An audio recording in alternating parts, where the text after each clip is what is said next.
तो हम राष्ट्रीय जनता दल परिवार की ओर से माननीय राष्ट्रीय अध्यक्ष श्री लालू प्रसाद यादव जी के तरफ से, श्री तेजस्वी प्रसाद यादव जी की तरफ से आप तमाम लोगों का हार्दिक अभिनंदन, स्वागत करते हैं। आज अंबेडकर परिचर्चा मतलब किसी विषय पर चिंतन, मंथन और चर्चा,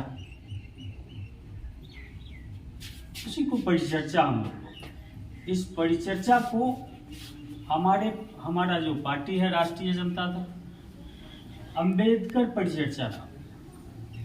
अंबेडकर का मतलब रोशनी, अंबेडकर का मतलब ज्ञान, अंबेडकर का मतलब समानता, अंबेडकर का मतलब समृद्धि, अंबेडकर का मतलब आजादी।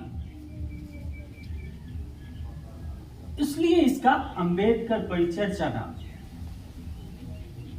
इस अंबेडकर परिचर्चा के जरिए राष्ट्रीय जनता दल गांव-गांव जाकर के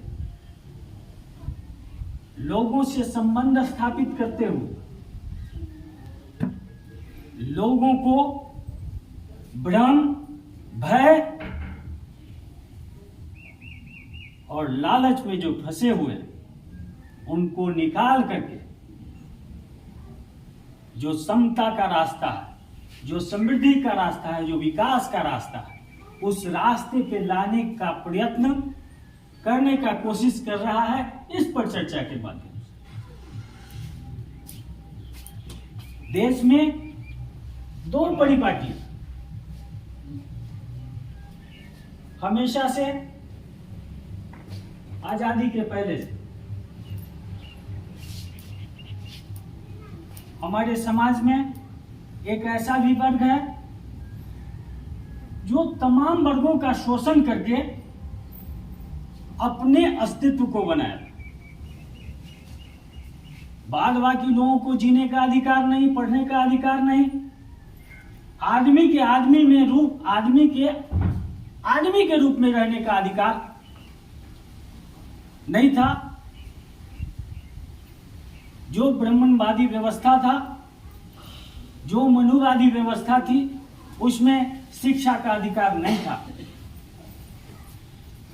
जो समाज के बहुसंख्यक लोग थे, दबे कुचले लोग थे, उनको सही से जीने का अधिकार नहीं था। उनको अधिकार कैसे मिले, इसके लिए हमारे पूर्वजों ने, हमारे नेताओं ने काफी कुर्बानियां देती आई। लंबे समय से ये लड़ाई हमेशा चलता रहा। हम 2-3 बिंदु पर चर्चा करना चाहेंगे।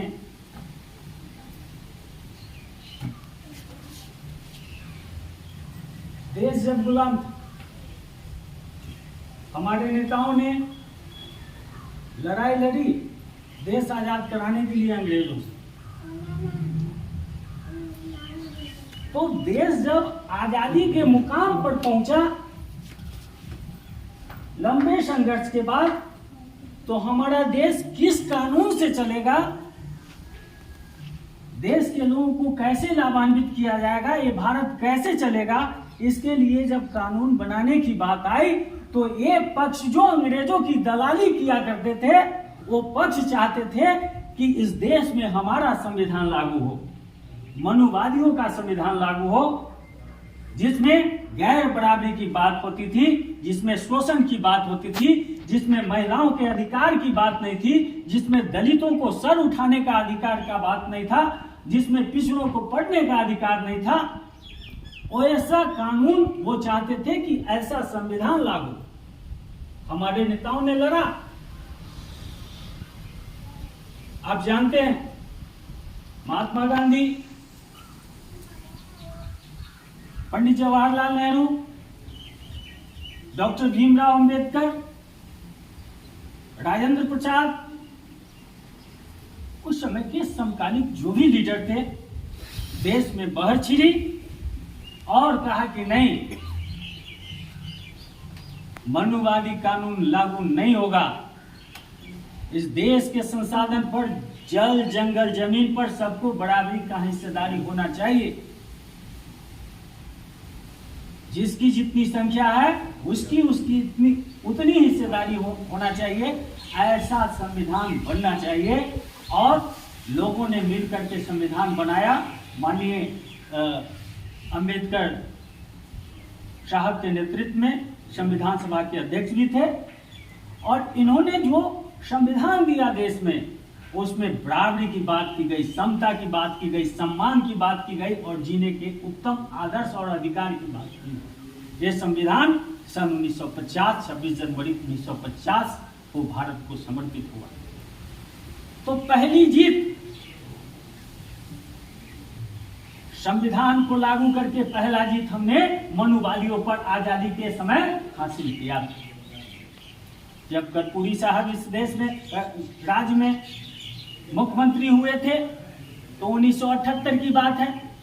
उन्होंने उस संविधान का अनुसरण करते हुए देश का पहला आरक्षण बिहार में लागू करने का काम किया, जिसमें 3% गरीब उच्च जाति के लोगों को और 3%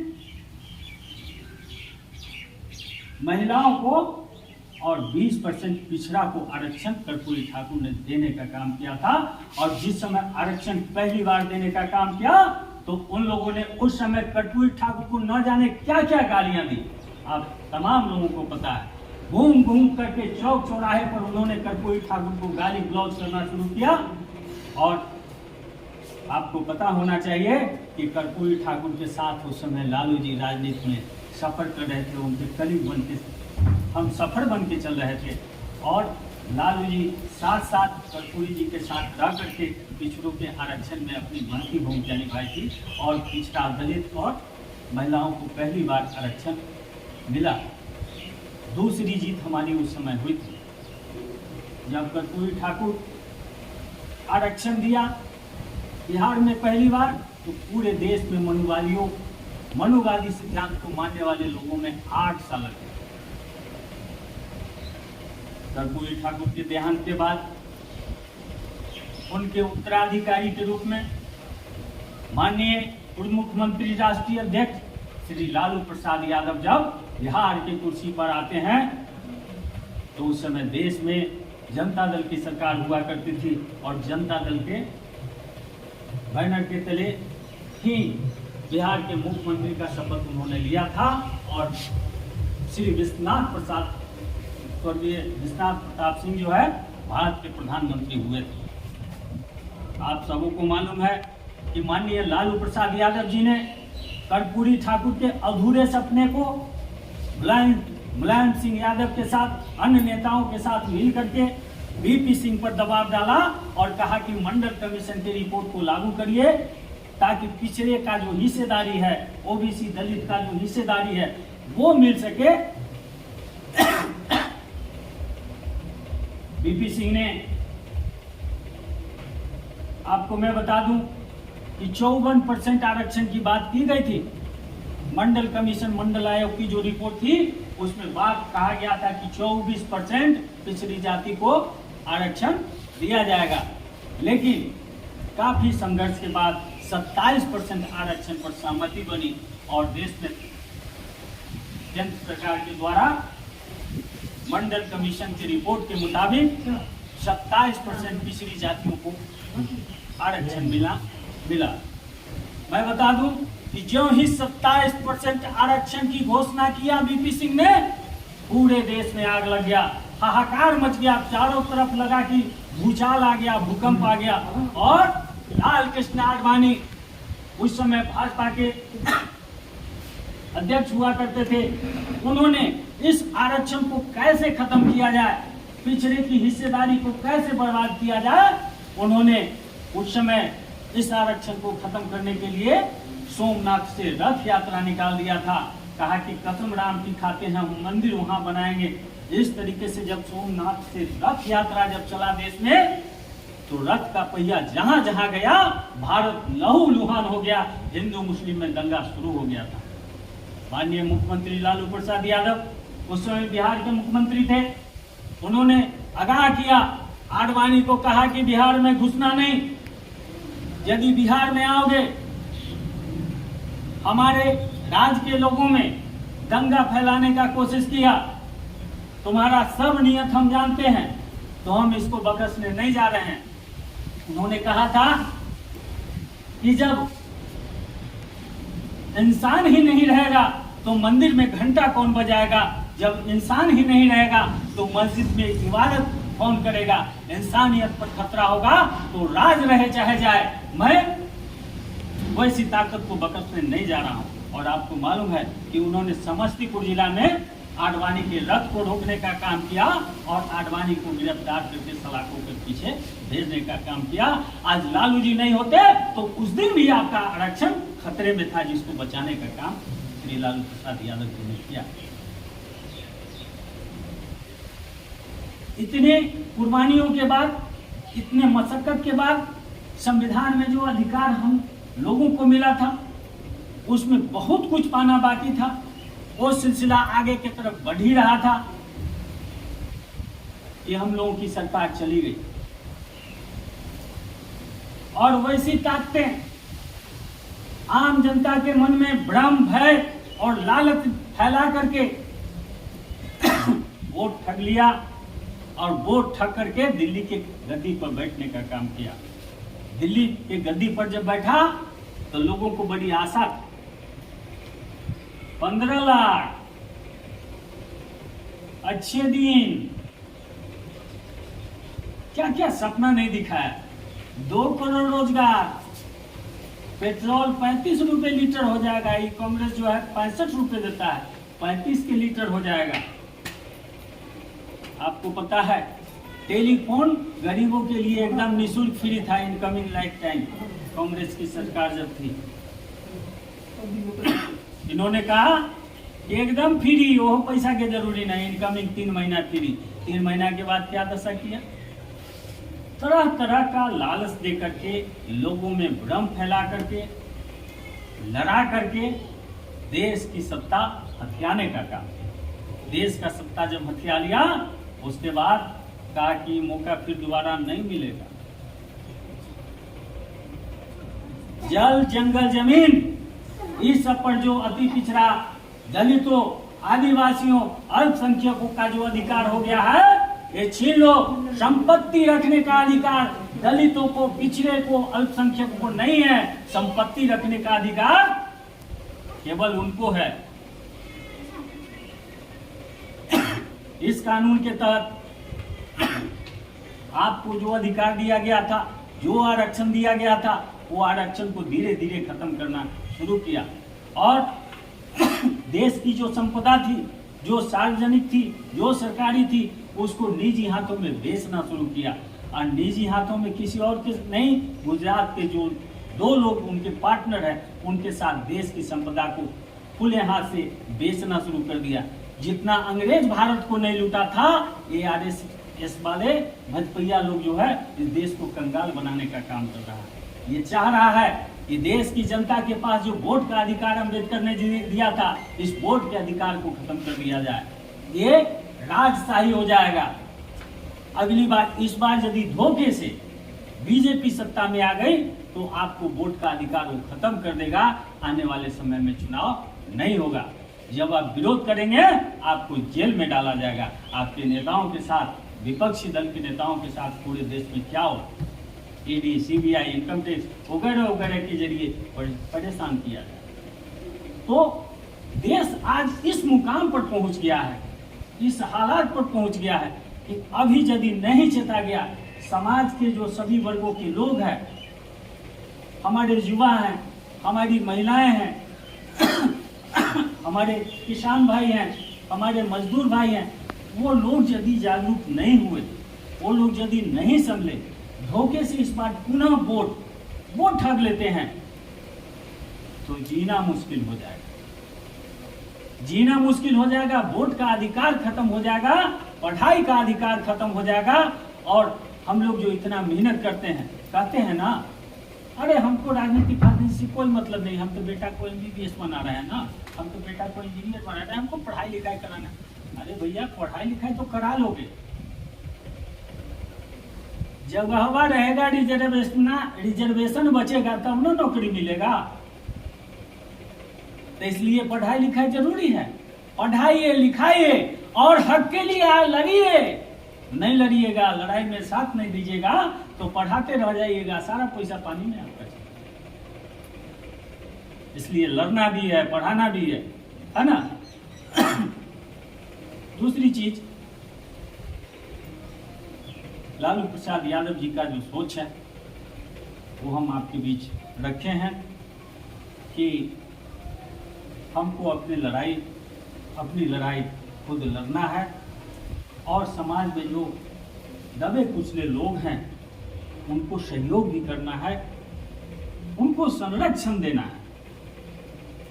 वो हमारे संरक्षण में चलेंगे तो वो लोग जो घर में घुस करके ठग के ले जाते हैं वो ठग के नहीं ले जा पाएंगे। मतलब जाग के रहना है, जागरूक रहना है, लोगों को अपने पास भी रखना है। हिंदू मुस्लिम कह के आपस में लड़ाते हैं।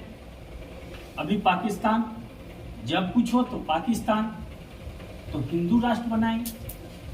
आपको याद है कि 2011 में इनके पास एक तो नया बाबा था, वही जो समीर सलवार पहन के भागा था रामलीला मैदान से, याद होगा, रामदेव बाबा। तो ये रामदेव बाबा बड़ी पॉपुलर बाबा थे। आज बाबा के फेर में हमर लोग ठगाने वाले हैं, ये भरम में बउआने वाला लोग हैं। हमर लोग जितना है अति पिछड़ा दलित, ये सब बाबा के फेर में तुरंत चल जाते। देखिए ना, नौबतपुर में 9 लाख लोग पहुंच गए। अरे पहला गया रे भाई, तो भरम लालच ये सब फेर में पहुंच जाता है। इसके अंदर हमारे दलित पिछड़े अल्पसंख्यक भाइयों के दिमाग में इन लोगों ने डाल रखा है कि तुमसे कुछ होने वाला नहीं है, तुम्हारा उद्धार भगवान करेंगे। लालू प्रसाद यादव कहते हैं नहीं, अंबेडकर जी कहते हैं कि नहीं, सब गलत बात है, सब गलत प्रचार किया जाता है। तुम्हारा उद्धार तुमको स्वयं करना होगा, तुम्हारा कर्म तुम्हारा बदलाव कर सकता है। तीसरा बदलाव करने वाला दुनिया में कोई नहीं है। श्रमेव जयते। राष्ट्रीय जनता दल कहती है भ्रम से बाहर निकलो, भगवान तुम्हारी तकदीर को नहीं बदल सकता है, तुम्हारा कर्म तुम्हारी तकदीर को बदल सकता है, और भगवान को भी तुम्हारे दरवाजे पर आने के लिए मजबूर कर सकता है, वो तुम्हारा कर्म कर सकता है। तो जब स्वाभिमानी बनोगे, जब अपने कर्म को करोगे, तो सारी दुनिया दुनिया की सारी कायनात तुम्हारे चरणों में झुक सकता है। लालू प्रसाद यादव जी कहते हैं ये सब फेर फाड़ में मत रहो, औंठी बद्धी पहनने से कुछ होने वाला नहीं है। कर्म को करो, कर्म करोगे सारा ग्रह दुनिया जहां सब तुम्हारे फेवर में रहेगा, और सुतल रहोगे तो सारा तुम्हारा बाप दादा का अर्जा हुआ प्रॉपर्टी भी खत्म हो जाएगा। आलस छोड़ो, कर्म करो। नेता हमारे, हम लोगों को ये समझाना होगा, बच्चों को समझाना होगा कि तुमको टॉप करना है तो पढ़ो 18 घंटा। सरस्वती माता की लगातार अगरबत्ती दिखाने से, अब मान देने से कि हम पास हो जाएं, टॉप क्लास स्टेट टॉपर हो जाएं, तो इतना लाख रुपया से जग कर देवो तो तुम्हारा पैसा बेकार जाएगा। लेकिन तुम कभी स्कूल टॉपर नहीं हो सकता है, स्टेट टॉपर की क्या बात है। इस भ्रम से निकलना है। आज हमारे गरीबी का सबसे बड़ा कारण है कि हमारी मानसिकता जो है मनुवादियों के गुलाम है। हम किसी भी चीज के लिए तुरंत 5 किलो लड्डू मान देते हैं, तुरंत भुइया बाबा की पूजा मान देते हैं, और वो भी आर्थिक नुकसान होता है। जब भाजपा की सरकार देश में आई है, महंगाई बढ़ जाती है। महंगाई किस लिए बढ़ता है कि गरीब जितना पैसा स्टॉक कर रखा है उसको निकालो। गरीब के पास पैसा रहेगा तो पागल हो जाएगा, वो सड़क जाएगा, दिल्ली का कुर्सी सूझेगा। इसलिए महंगाई को इतना टाइट करो, पेट्रोल के माध्यम से उसको धो लो, उसको खाने पीने के सामान के माध्यम से धो लो, उसका खजाना एकदम खाली रखो। इस चीज को समझना पड़ेगा। ये महंगाई बहुत बड़ा षड्यंत्र है, ये मनुवादियों का बहुत बड़ा षड्यंत्र है। आज देखिए कल के डेट में महागठबंधन की सत्ता आ जाएगा, सीधे 1200-1300 रुपया है ना गैस, सीधे 600 रुपया 500 रुपया पर आ जाएगा। आप देखिए, तो जब जनता की सरकार बनती है तो जनता को फायदा होता है, और जब उन लोगों की सरकार बनती है तो जनता को घाटा होता है। इन चीजों को हम लोगों को अपने घर में बताना है, अपने लोगों में बताना है और समझाना है कि जागते रहो। शिकारी आएगा, जाल बिछाएगा, दाना डालेगा, लोग से फंसना नहीं। इन मुद्दों पर हम लोगों को अपने लोगों के बीच चर्चा करना है। अंबेडकर पर चर्चा का मतलब ये नहीं है कि अंबेडकर जी के जीवनी के बारे में हमको बताना है, नहीं, अंबेडकर परिचर्चा एक नाम है। बताना तो ये सार है जो लालू जी का संदेश है, जो हम आपके बीच रख रहे हैं। एक मुद्दा और है, हिंदू मुस्लिम की बात करके लोगों में लड़ाते हैं, भड़काते हैं। जब 1857 की लड़ाई चल रही थी, रानी लक्ष्मीबाई अंग्रेजों से लोहा ले रही थी, लगातार किले पर आक्रमण हो रहा था, तो उनका जो तोपची था, तोप चलाने वाला,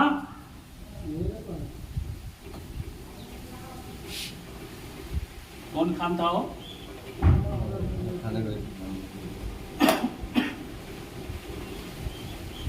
ध्यान से उतर रहा है, कोई खान साहब थे। तो उन्होंने कहा, अरे तोप की अचानक आवाज बंद क्यों हो गई? लक्ष्मीबाई को भय हुआ कि कहीं हमारा तोपची मारा तो नहीं गया। रहा न गया, दनादन गोलियों की फायरिंग उस तरफ से हो रही है, इस तरफ से कोई जवाबी कार्रवाई तोप नहीं चल रही है। चिंता बनी इनको, लगा कि हमारा तोपची मारा गया, इसलिए इधर से जवाबी कार्रवाई नहीं हो रही है। ये चल के तोपची के पास जब जाते हैं तो तोपची चुपचाप खड़ा है और उधर से तरातर गोली चल रहा है। तोप चलाने वाला व्यक्ति जो खान साहब थे वो चुपचाप खड़े हैं। उन्होंने कहा, रानी लक्ष्मीबाई ने कहा, अरे आजम खान, ये तुम चुपचाप खड़े क्यों हो? तोप क्यों नहीं चला रहे हो? कहा कि महारानी गुस्ताखी माफ हो, इधर से यदि हम तोप चलाएंगे तो सामने मंदिर है वो टूट जाए, सामने मंदिर है वो टूट जाएगा, इसलिए हम तोप नहीं चलाएंगे। कहा कि अरे मूर्ख, एक मंदिर तो क्या हजारों मंदिर टूट जाए तो टूटने दो, तोप मत रोको, देश बचेगा तो मंदिर हम खुद ब खुद बना लेंगे, लेकिन आज देश गुलाम हो जाएगा तो फिर हम मंदिर नहीं बना पाएंगे। ये जो बड़ी चीज है, इस चीज को समझना होगा कि एक मंदिर और मस्जिद के लिए हम लोग कितना लड़ते हैं, लेकिन आज से जो हमारा 200 साल पहले का जो पीढ़ी था वो हमसे कितना समझदार था। कहा कि एक मंदिर टूटे तो टूटे, कोई दिक्कत नहीं है, देश बचेगा तो, राज बचेगा तो फिर हम मंदिर बनवा लें। तो इन सभी मुद्दों पर हम लोगों को सतर्क रहना है, अपने लोगों को जागरूक रहना है, जागरूक करना है। अब अंतिम बात, ये जो है लालू जी ने कहा था, गांधी मैदान से कहा था, ये बीजेपी जो है ये पार्टी नहीं है, गिरोह है। बीजेपी पार्टी नहीं है, गिरोह है, ARSS का मुखौटा है। इस सत्ता में आ जाएगा तो भारत जल जाएगा, इसको रोको। ये नहीं रुकेगा तो भारत जल जाएगा, भारत में अनर्थ हो जाएगा। और उनकी कही हुई बातें आज सत्य तो हो गई, भारत चारों तरफ जल रहा। तो ये जो बीजेपी वाले हैं, RSS वाले जो हैं, लगभग 200 से ऊपर संगठन हम लोगों के घरों में, हम लोगों के परिवारों में भेजा हुआ है। शिव चर्चा की बात आप देखते होंगे घर घर में, क्या चल रहा है, क्या हो रहा है, कौन लीडिंग कर रहा है। हमारी मैया, हमारी बहनें क्या कर रही है? धन मांग रही है, लक्ष्मी, धन, दौलत, नौकरी, चाकरी सब शिव गुरु से मांग रही है। कुछ नहीं है, वो तो आपको उलझा के रखना है, कमेटी बना के रखना है। आप वोटवा के समय वहां से गाइडेंस होगा आपके वोटवा को ट्रांसफर उधर दे देना। चौकन्ना हो जाइए, चोर घुस चुका है। अपनी महिलाओं को भी समझाइए कि पूजा करने से कुछ नहीं होने वाला। कर्म करो, बेटा को अच्छा संस्कार दो, बेटी को अच्छा संस्कार दो, परिवार को संगठित रखो और कर्म करो, डेवलपमेंट अपने आप होगा। तो भ्रम से बाहर निकालना है। हमारा बचवा जो है, जो बचवा 22 साल 16 से 25 साल का है, उस पर भी हम लोगों को ध्यान रखना है। ये क्या करता है भटपैया लोग, 500 रुपया में डायरेक्ट उसको हिंदू बना देता है। 150 के तलवार, 200 रुपया जेबी में, 2 गो गमछा ऐसा दे देता है। हाँ, कसम राम की खाते हैं, जय श्री राम। अब डायरेक्ट हिंदू बन जाता है। और जब हिंदू बनता है तो आके ललटेन में क्या कहता है, फोड़ देंगे। ये जो नया लड़का है, जो इतिहास नहीं जानता है, उसको अम्बेडकर के इतिहास को बताने की जरूरत है। कर्पूरी ठाकुर की कुर्बानी, जयप्रकाश नारायण की कुर्बानी, हमारे पूर्वजों का जो इतिहास है, गांधी जी का जो इतिहास है, अम्बेडकर जी का जो इतिहास है, वो नहीं पढ़ता है। वो पढ़ता है बजरंगबली का इतिहास, वो पढ़ता है श्री राम का इतिहास। महाभारत शुरू करता है अपने घर में। आज गलत पढ़ने का तरीका है कि हमारे बच्चे शिक्षा के बजाय गलत जगह पे जाते हैं। हमारी महिलाएं को उन्होंने शोभा का सामान बना दिया है। चिंता इस विषय का है, आता है कहीं से, समाज के 2 लोगों को ठीक कर लेता है, चंदा कलेक्शन करवाना शुरू कर देता है। कहता है ये महालक्ष्मी जगह है, इस एरिया का तो महाकल्याण हो जाएगा, 20 तल्ला ठोका जाएगा। घर घर में जाके चंदा कटवाता है, घर घर का रुपया गरीबों का लूट के ले जाता है। और जब शुरुआत के दिन जिस महिला को हम पर्दा के अंदर रखते हैं, जिसको सम्मान से रखते हैं, जिसको इज्जत से रखते हैं, कोई गलत नजर से देख लेता है तो हमारी आंखें लाल हो जाती हैं। हम उसके झांसे में आकर के अपने महिलाओं के माथे पर कलसा रखते हैं। जो नंगे पांव नहीं चल पाती है, उसको नंगे पांव 10 किलोमीटर कम से कम दौड़वाते हैं। ये चिंता और शर्म की बात है हमारे समुदाय के लिए। इस पर हमको सोचना होगा। आपको चर्चा करना है, ज्ञान चर्चा करिए। आपको यज्ञ करना है तो ज्ञान यज्ञ कराइए। अपने महापुरुषों की गाथा उसमें सुनवाइए। आपको मूर्तियां बनाना है 100 लोगों का, 100 आपके महापुरुष जो हैं उनकी मूर्तियां बनवाइए, वहां भी झूला लगवाइए, वहां भी सर्कस चलवाइए। लेकिन चर्चा वहां पे कबीर की होनी चाहिए, चर्चा वहां पर अंबेडकर की होनी चाहिए, चर्चा वहां पर गांधी की होनी चाहिए, चर्चा हमारे जो कुर्बानी देने वाले नेता हैं उनकी होना चाहिए। तो जो बच्चा मेला देखने जाएगा, बैठ के चर्चा सुनेगा, तो इस देश का महान लीडर और योद्धा बनेगा। इस पर हमको विचार करना है। हमसे चूक हो रही। लालू जी अंबेडकर पर चर्चा के माध्यम से जगने के लिए बोला है कि बहुत देर हो गई है, बहुत मुश्किल हो गया है, बहुत चीज संभालना है, महिलाओं को संभालना है, बच्चों को संभालना है, समाज के लोगों को संभालना है, अपने संभालना है। वोट तो अपने जगह है, हम संभल जाएंगे तो आने वाला भारत सुरक्षित भारत हो जाएगा। नहीं संभलेंगे तो बड़ी मुश्किल हो जाएगा। फिर से गुलामी की ओर हम लोग बढ़ रहे हैं और देश पुनः मनुवादियों के गुलाम हो जाएगा। तो हम आशा और उम्मीद करते हैं कि जितने ही लोग यहाँ पे मौजूद हैं, हम आप लोगों से निवेदन करेंगे कि लालू जी के इस संदेश को पंचायत के एक एक वार्ड तक ले जाइए, एक एक बूथ तक ले जाइए और लोगों को इससे मुक्त करिए। और संकल्प लीजिए, एक मीटिंग बुला करके संकल्प लीजिए कि आज के बाद मनुवादियों का गाड़ी इस क्षेत्र में नहीं चलेगा, उसके झंझट में हम लोग नहीं पड़ने वाले हैं। ऐसा कुछ करिए। इसी के साथ हम आप लोगों को बहुत बहुत धन्यवाद देते हैं और पुनः लालू प्रसाद यादव जी की तरफ से आप लोगों को बहुत बहुत धन्यवाद। राष्ट्रीय जनता दल जिंदाबाद, लालू राबड़ी जिंदाबाद, तेज तेजस्वी जिंदाबाद, अम्बेडकर साहब अमर है। इसी के साथ हम अपनी वाणी को विराम देते हैं। बहुत बहुत धन्यवाद। साथ में आप लोग लीजिए। लालू जी को लेकर संजय जी थोड़ा वो ओ संजय जी करेंगे तो खत्म कीजिए।